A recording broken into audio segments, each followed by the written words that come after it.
Buddy Holly's plane went down on February 3rd, 1959 in that Iowa cornfield. The music, we believed at the time, had died. And of course, that's all immortalized in Don McLean's famous song, American Pie. I was 12 years old at the time. I remember going to a school dance, a grade school dance at the time. It was like walking into a room of zombies. I mean, Buddy Holly's music was everywhere. The thing about Holly, though, is that he was so good and so talented that his legacy has gone into the 21st century. Virtually everything we see in music and on video today can be traced back to two icons. One, of course, Elvis, and the other, Buddy Holly. Elvis was the quintessential star, but Elvis didn't write his own music, didn't play an instrument, didn't produce, and all the things that Buddy Holly went on to do. And then Elvis went on to make just bad movies and went to Las Vegas and ended up dying there. Buddy Holly, however, was a multi-dimensional talent. He wrote songs, he played lead guitar, he did all the things that groups today do and groups of the 60s were renowned for doing. Holly pioneered a number of musical techniques. He was the first, as I understand it, who put strings to rock music and to the rock beat. Just you know why you and I will by and by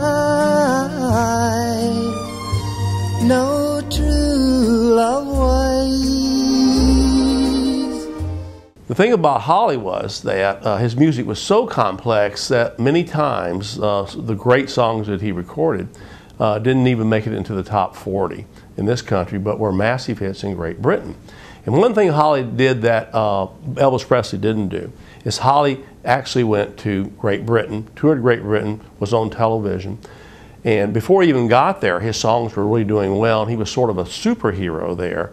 And people like John Lennon, Paul McCartney, Mick Jagger, and others who worshipped Holly watched him on television. Holly was really different. When the British teenagers saw him, what they saw was not a solo performer like Elvis or a lot of the American stars or the British stars at the time. Holly came fronting a group that had guitar, bass, and drums.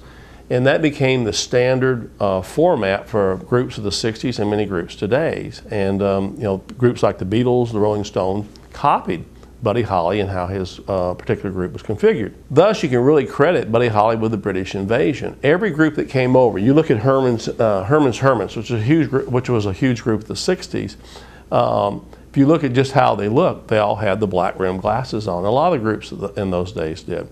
You even have Elvis Costello today, who looks like Buddy Holly. So Buddy Holly had amazing influence, and it's still with us today. Who Holly really influenced was John Lennon, Paul McCartney, and the group that became the Beatles. To such an extent, when the Beatles recorded their first song, which they paid for at their own expense, it was Buddy Holly's That'll Be the Day. I would say that if you've not listened to Buddy Holly, and really studied Buddy Holly, you're musically illiterate, no matter what your background is, whether it's rock music, classical music, jazz, or whatever, because he's had a profound influence. And the amazing thing about Buddy Holly is he essentially died thinking he was a failure. His songs weren't doing well in this country. So Buddy Holly died without realizing that he had written tunes which would transcend his time and which really gave us some beautiful music, which today we can still listen to and still has a great impact on our culture. Closer, going faster than a roller coaster.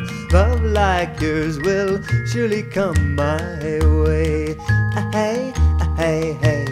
Love like yours will surely come my way.